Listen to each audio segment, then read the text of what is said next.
তৃতীয় এবং চতুর্থ শ্রেণীতে স্থানীয় মান সম্পর্কে অনেকগুলো উদাহরণ রয়েছে। আজকে আমরা স্থানীয় মান কাকে বলে বিস্তারিত জানবো। চলো প্রথমে জেনে যাই স্থানীয় মান কাকে বলে। দেখো কোনো একটি সংখ্যায় যে অঙ্কগুলো বসবে তাদের স্থান ভেদে যে পরিবর্তন, অর্থাৎ স্থান ভেদে তাদের একটা মানের পরিবর্তন হয়, একেই কিন্তু স্থানীয় মান বলে।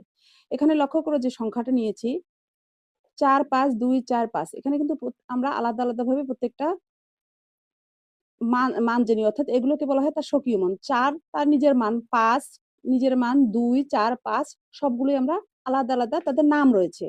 কিন্তু এখন দেখো একটি সংখ্যার মধ্যে কিন্তু এরা পাশাপাশি অবস্থান করছে।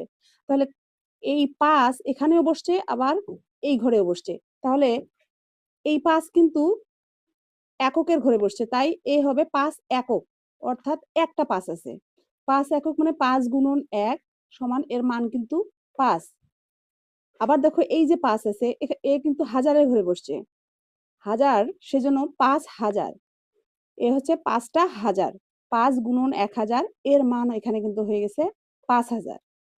অনুরূপভাবে দেখো 4 দশক, যেহেতু একক দশক 4 আছে দশকের ঘরে, তাহলে 4 দশক 4 গুণন 10, অর্থাৎ 10 আছে 4টা, 10 মিলে হয়ে যায় 40। তাহলে এই 4 এর মান কিন্তু এখানে 40। আবার দেখো 2, একে আমরা জানি যে 2, কিন্তু তার স্থান কোথায়? শতকের ঘরে। অর্থাৎ 2 শতক মানে 2টা 100 আছে, তাহলে 2 গুণন 100 সমান 200, এর স্থানীয় মান হবে 200। আবার প্রথমে আমি বলেছি 5000 5000।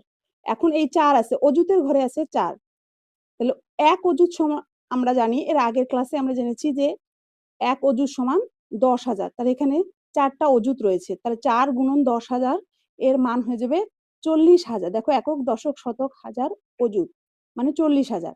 এখন এখানে আরো একটা বিষয় আছে যে হাজার এবং অযুত মিলেই কিন্তু হাজার হয়।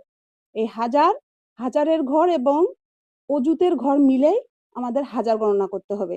তাহলে আমরা এই সংখ্যাটা যদি আবার যোগ করি তাহলে কিন্তু আমরা এই সংখ্যাটাই পাবো, অর্থাৎ 45,245। একক দশক শতক হাজার অযুত 45,245।